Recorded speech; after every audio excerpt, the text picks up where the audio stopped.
So what is the impact of cost of quality in Six Sigma? Typically, if we let us understand the before situation of any organization, and if we take the entire cost of quality and see relative weightage of each of these costs, then typically if the company which is not following Six Sigma or other improvement methodology, the cost of prevention usually is low and the cost of external failure and internal failure is high. What we intend to do in Six Sigma is improve the cost of prevention a little bit and thereby reduce all other three costs drastically, that is cost of verification, internal failure and external failure. So when you compare the before and after situation of cost of quality in a non-Six Sigma and a Six Sigma company, the total cost of quality of a non-Six Sigma company is much higher compared to a company which is following a Six Sigma methodology. To understand the cost of poor quality concept, many times we also use this illustration of iceberg. As we all know that in the iceberg, the visible portion is only 25% of the total volume and 75% of the volume is hidden beneath the water. Same is the example with cost of poor quality. In case of cost of poor quality, what we see is only a 25% of the total cost that we incur.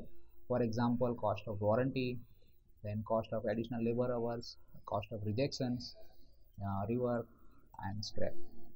What we don't see or what is hidden is, for example, the cost that is incurred by our customer, the cost which is incurred due to expediting, the kind of the extra inventory that you have to keep, additional quality audits that you have to perform, longer cycle times, and you need a capacity which is more than the required capacity, and also you have to have this cost of customer loyalty and other costs. So the hidden portion is more than the visible portion. So that is why it is also very important that we focus on reducing cost of poor quality as a strategy in the organization to remain competitive. Let us understand the impact of reduction of waste or cost of poor quality in a Six Sigma scenario. Now here what we are showing is that this is the total cost to manufacture or deliver a product or services, and here is your profit. So typically if we see that the cost of manufacture or deliver product or services can be bifurcated into two parts. One we call it as a theoretical cost and the second we call it as a waste or cost of poor quality, and this is your profit. Now if you further see that in this case we are showing that the profit has gone down. Why?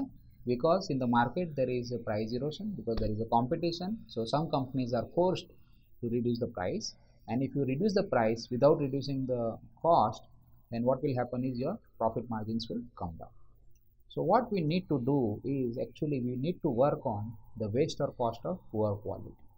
And in Six Sigma philosophy, we say that you reduce the cost of poor quality or waste and thereby maintain your profits.